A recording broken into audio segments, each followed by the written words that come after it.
Bismillahirrahmanirrahim. Assalamu alaikum, dear students. Hope you all would be fit and fine with the grace of Allah Almighty.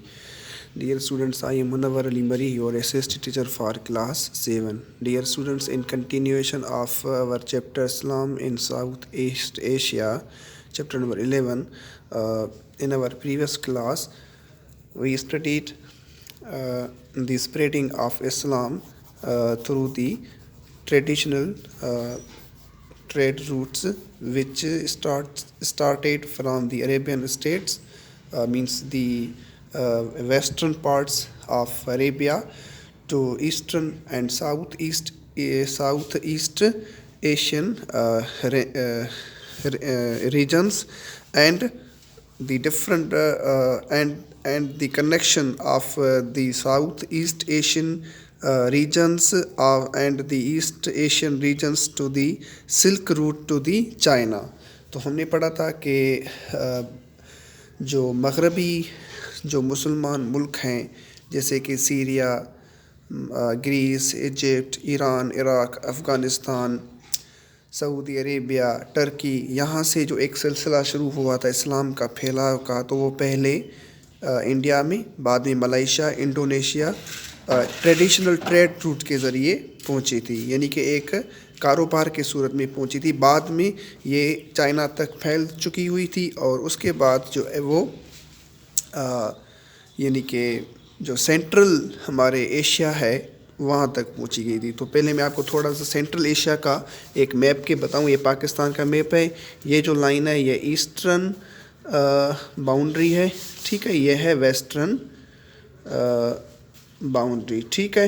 تو یہاں پر یہ سارے عرب golf countries ہیں. تو یہ جو یہاں جو علاقہ ہے یہ ہے ہمارے مرکزی ایشیا، سینٹرل ایشیا، جس کا پہلا جو کنٹری ہے جو ہمیں وکھان نیرو اسٹرپ سے کنیکٹ کرتا ہے گلگت بلتستان پاکستان کو، وہ ہے تاجکستان، ٹھیک ہے. تو یہ تاجکستان، کرگستان، ترکمنستان، قازقستان، یہ سارے جو سینٹرل ایشین، مرکزی ایشین جو کنٹریز ہیں، انہوں نے they got their independence from the Russian federation Soviet union in 1990 یعنی کہ 1990 میں جو ہے انہوں نے جو ہے وہ آزادی حاصل کی تھی رشین فیڈریشن سے، یعنی کہ سوویت یونین سے. بعد میں جو ہے ان کا جو ایک یہاں پر جو بھی لوگوں کا جو ایک موجودگی تھی وہ کافی تر جو ہے وہ 1990 سے پہلے، یعنی کہ سوویت یونین میں جب یہ یہاں کے ریاستیں، یہاں کے ملکیں سوویت یونین میں تھیں، تو اس وقت یہاں کے لوگوں کے اوپر کافی قسم کے مذہبی پابندیاں مسلط کی چکی ہوئی تھیں، اور لوگ جو ہے they were not given freedom to preach their religions. 1990 کے بعد the people of the central Asian started to preaching their religion and they follow to their forefathers.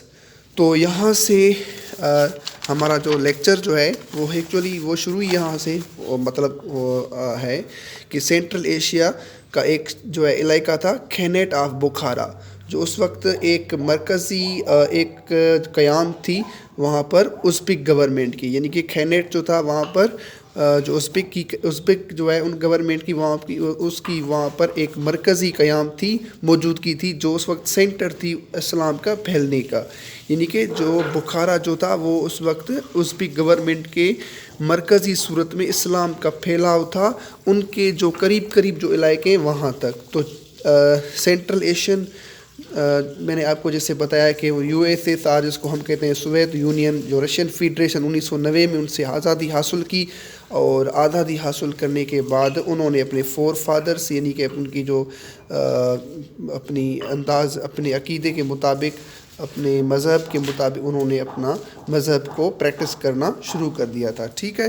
تو اس کے بعد آپ کو کوسچن نمبر آج جو ہے وہ ہے کوسچن نمبر آپ کو 4، ٹھیک ہے، آف دس چیپٹر. 3 کوسچن میں آپ پہلے ہی دے چکا ہوں. کوسچن نمبر 4 ہے how was Islam taken to China.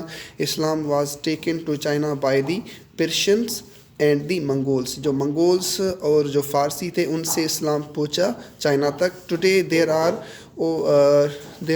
over 14 million Muslims in China living mainly in western provinces. جو چائنا کے مغربی جو پروونسز ہیں صوبے ہیں وہاں پر 14 ملین مسلمان جو اس وقت رہ رہے ہیں. ٹھیک ہے.